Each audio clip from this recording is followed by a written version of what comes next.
ചെറുവത്തൂർ ക്ലായിക്കോട് മുച്ചിലോട്ട് ശ്രീ ഭഗവതി ക്ഷേത്രത്തിൽ ഭഗവതിയുടെ പന്തൽ മംഗലം കൂടാൻ മംഗലം കുഞ്ഞുങ്ങൾ അരങ്ങിലെത്തി. മന്ത്രമുഖരിതമായ അന്തരീക്ഷത്തിൽ ഉച്ചത്തോറ്റത്തിനൊപ്പമാണ് മംഗലം കുഞ്ഞുങ്ങൾ ക്ഷേത്രത്തെ വലം വച്ചത്. ദിസ് ന്യൂസ് സ്പോൺസർഡ് ബൈ ഉയർന്ന ഗുണനിലവാരം, തികഞ്ഞ വിശ്വസ്തത, ജനതാ പാൽ.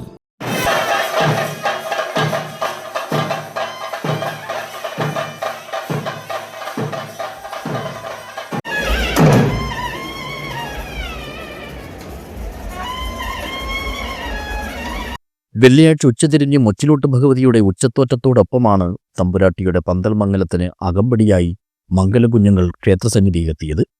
ചെണ്ടയുടെ പതിഞ്ഞ താളത്തിൽ മുച്ചിലോട്ട് ഭഗവതിയുടെ തോറ്റംപാട്ടിനാൽ മുഖരിതമായ സന്നിധിയിൽ ഭഗവതിയുടെ തോറ്റത്തോടൊപ്പം മംഗലം കുഞ്ഞുങ്ങൾ ക്ഷേത്രത്തെ വലം വെച്ചു.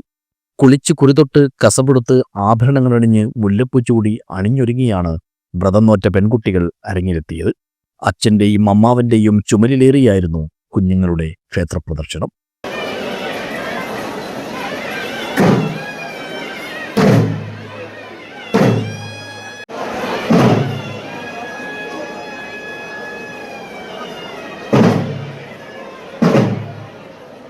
ദേവിയുടെ പന്തൽ മംഗലത്തെ അനുസ്മരിപ്പിക്കുന്ന ഈ ചടങ്ങ് കഴിയുന്നതോടെ കുഞ്ഞുങ്ങൾ മുച്ചിലോട്ടമ്മയുടെ ചങ്ങാതിമാരാകുമെന്നാണ് വിശ്വാസം.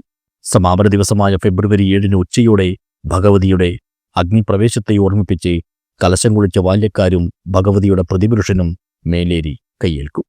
തുടർന്ന് ക്ഷേത്ര തിരുമുറ്റത്തെ കൈലാസക്കല്ലിന് സമീപം ചെക്കിപ്പൂമാലകളാൽ അലങ്കൃതമായി ദീപക്കോലും കൈയിലേന്തി പൊയ്ക്കണ്ണണിഞ്ഞ് സർവാഭരണ വിഭൂഷിതയായി മുച്ചിലോട്ട് ഭഗവതിയുടെ തിരുമുടി നിവരും. ബാല്യക്കാരും ആചാരക്കാരും ഭഗവതിയെ അരിയെറിഞ്ഞ് വരവേൽക്കും. News bureau, Cheruvathur.